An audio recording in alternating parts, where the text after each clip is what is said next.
12 kabanata. Babala laban sa mga pakitang tao. Libo-libong tao ang dumagsa kay Jesus, kaya nagkakasiksikan na sila.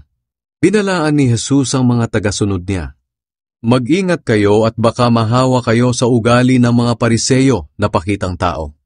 Walang natatago na hindi malalantad, at walang nalilihim na hindi mabubunyag. Kaya anumang sabihin ninyo sa dilim ay maririnig sa liwanag, at anumang ibulong ninyo sa loob ng kwarto ay malalaman ng lahat. Ang dapat katakutan. Sinasabi ko sa inyo mga kaibigan, huwag kayong matakot sa mga gustong pumatay sa inyo. Ang kaya lang nilang patayin ay ang katawan ninyo, at pagkatapos ay wala na silang magagawa pa. Sasabihin ko sa inyo kung sino ang dapat ninyong katakutan. Katakutan ninyo ang Diyos, dahil pagkatapos niyang patayin ang katawan nyo, ay may kapangyarihan pa siyang itapon kayo sa impyerno. Oo, sinasabi ko sa inyo, siya ang dapat ninyong katakutan. Hindi ba't napakamura ng halaga ng maya? Ngunit kahit isa sa kanila ay hindi nakakalimutan ng Diyos. Higit kayong mahalaga kaysa sa maraming maya. Kahit ang bilang ng buhok nyo ay alam niya. Kaya huwag kayong matakot. Ang pagkilala kay Kristo. Sinabi pa ni Jesus sa kanila, tandaan ninyo, ang sino mang kumikilala sa akin na ako ang Panginoon niya sa harap ng mga tao, ako na anak ng tao ay kikilalanin din siya sa harap ng mga anghel ng Diyos. Ngunit ang hindi kumikilala sa akin sa harap ng mga tao ay hindi ko rin kikilalanin sa harap ng mga anghel ng Diyos. Ang sino mang magsalita ng masama laban sa akin na anak ng tao ay mapapatawad, ngunit ang magsalita ng masama laban sa banal na Espiritu ay hindi mapapatawad. Kung dahil sa pananampalataya ninyo ay dadalhin kayo sa mga sambahan ng mga Hudyo o sa mga tagapamahala ng bayan upang imbestigahan, huwag kayong mag-alala kung paano kayo mangangatwiran o kung ano ang sasabihin ninyo. Sapagkat ituturo sa inyo ng banal na Espiritu sa oras ding iyon kung ano ang dapat ninyong sabihin. Ang mayamang hangal. Sinabi kay Jesus ng isa sa karamihan, Guro, sabihin nga po ninyo sa kapatid ko na ibigay niya sa akin ang bahagi ko sa mana namin? Sumagot si Jesus, Kaibigan, tagahatol ba ako o tagahati ng pag-aari ninyo? Pagkatapos, sinabi niya sa kanila, Mag-ingat kayo sa lahat ng uri ng kasakiman, dahil ang buhay ng tao ay hindi nasusukat sa dami ng kanyang pag-aari. At ikinuwento niya ang talinghaga na ito. May isang mayamang may bukirin na umani ng sagana. Sinabi niya sa kanyang sarili, Ano kaya ang gagawin ko? Wala na akong mapaglagyan ng ani ko. Alam ko na. Gigibain ko ang mga bodega ko at magpapagawa ako ng mas malaki. At doon ko ilalagay ang ani at mga ari-arian ko. At dahil marami na akong naipon para sa maraming taon, magpapahinga na lang ako, kakain, iinom, at magpapakaligaya.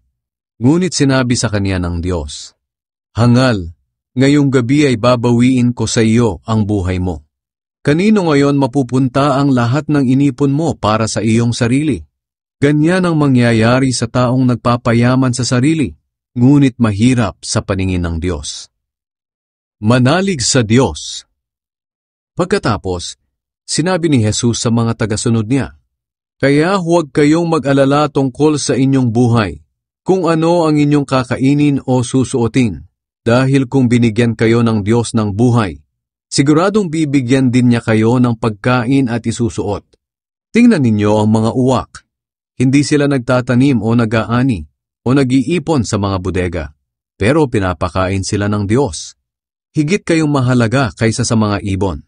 Sino sa inyo ang makapagpapahaba ng kanyang buhay ng kahit kaunti sa pamamagitan ng pag-aalala? Kaya kung hindi ninyo kayang gawin ang ganyang kaliit na bagay, bakit kayo mag-aalala tungkol sa iba pang bagay? Tingnan ninyo kung paano tumutubo ang mga bulaklak sa parang. Hindi sila nagtatrabaho o gumagawa ng maisusuot nila. Ngunit sasabihin ko sa inyo, kahit si Solomon ay hindi nakapagsuot ng kasing ganda ng mga bulaklak na iyon sa kabila ng kanyang karangyaan. Kung dinadamitan ng Diyos ng ganito ang mga damo sa parang, na buhay ngayon pero kinabukasan ay malalanta at susunugin. Kayo pa kaya? Kay liit ng inyong pananampalataya. Kaya huwag kayong mag-alala kung ano ang kakainin o iinumin ninyo. Ang mga bagay na ito ang pinapahalagahan ng mga tao sa mundo na hindi kumikilala sa Diyos. Ngunit alam ng inyong amang nasa langit na kailangan ninyo ang mga ito.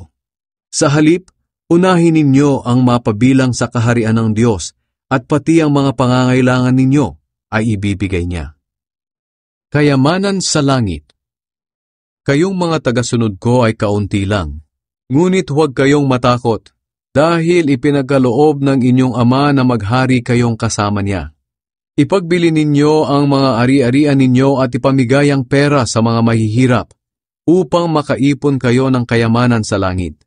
Doon ang maiipon ninyong kayamanan ay hindi maluluma o mauubos, sapagkat doon ay walang makakalapit na magnanakaw o makakapanirang insekto. Sapagkat kung nasaan ang kayamanan ninyo, naroon din ang puso ninyo. Ang mapagkakatiwalaang mga utusan. Sinabi pa ni Jesus sa kanila, maging handa kayo palagi sa pagbabalik ng inyong Panginoon, katulad ng mga aliping naghihintay sa pag-uwi ng kanilang amo mula sa kasalan. Nakahanda sila at nakasindi ang mga ilawan nila, upang sa pagdating at pagkatok ng amo nila ay mabubuksan nila agad ang pinto. Mapalad ang mga aliping madadatnan ng amo nila na gising at nagbabantay sa kanyang pag-uwi. Sinasabi ko sa inyo ang totoo, maghahanda ang amo nila para pagsilbihan sila. Sila ay pauupuin niya sa kanyang mesa at pagsisilbihan habang kumakain sila. Mapalad ang mga aliping iyon kung madadatnan sila ng amo nila na handa kahit anong oras, hating gabi man o madaling araw. Tandaan ninyo ito, kung alam ng isang tao kung anong oras darating ang magnanakaw, hindi niya hahayaang pasukin ito ang bahay niya. Kayo man ay dapat maging handa, dahil ako na anak ng tao ay darating sa oras na hindi ninyo inaasahan. Ang tapat at hindi tapat na aliping.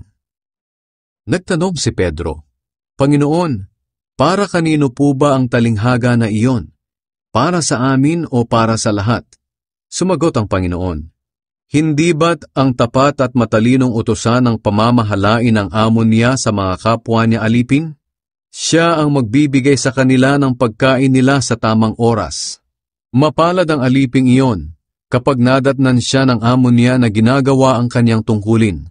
Sinasabi ko sa inyo ang totoo, pamamahalain siya ng kanyang amo sa lahat ng mga ari-arian nito. Ngunit kawawa ang alipin kung inaakala niyang matatagalan pa bago bumalik ang amo niya. At habang wala ito ay pagmamalupitan niya ang ibang mga alipin, lalaki man o babae, at magpapakabusog siya at maglalasing. Darating ang amo niya sa araw o oras na hindi niya inaasahan, at parurusahan siya ng matindi, at isasama sa mga hindi mapagkakatiwalaan.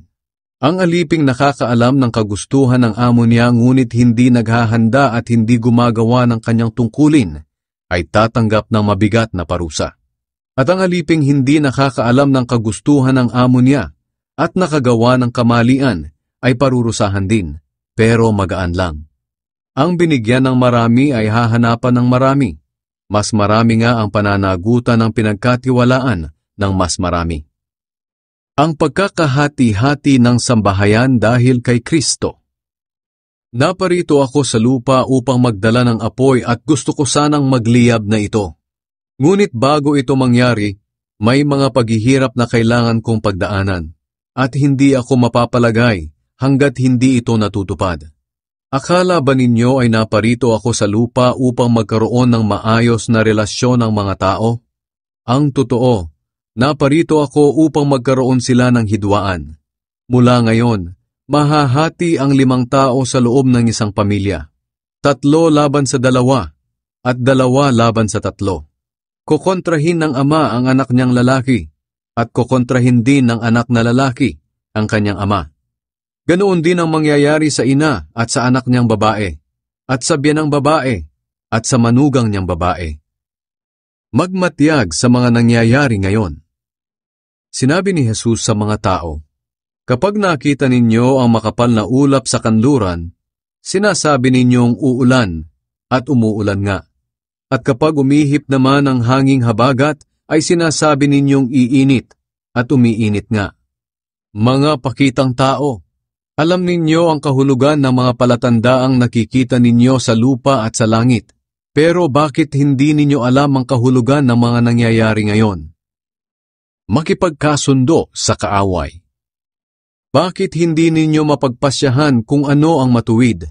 Kapag may magdedemanda sa iyo, pagsikapan mong makipag-ayos sa kanya habang papunta pa lang kayo sa hukuman.